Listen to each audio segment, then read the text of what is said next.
vọt cô khai bát tầm bongนี่ค่ะวอดโก้นะฮะวอดโก้ข้างนอกโก้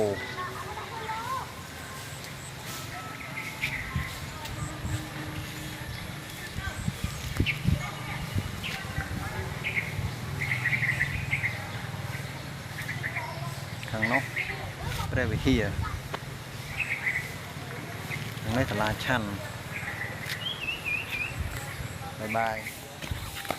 จุ๊ย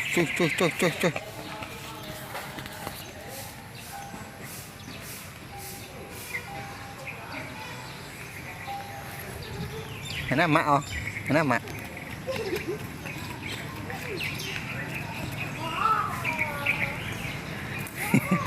รามยมนัว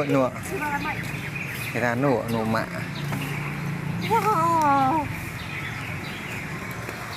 บายเก๋นะเฮลสบายใจตกแล้วเฮล เอวคลังซีมีให้จูอาจเป็นแบบคนมาเลยคนมารอไอ้นะคนมารอไอ้เอาหอมมันซีใส่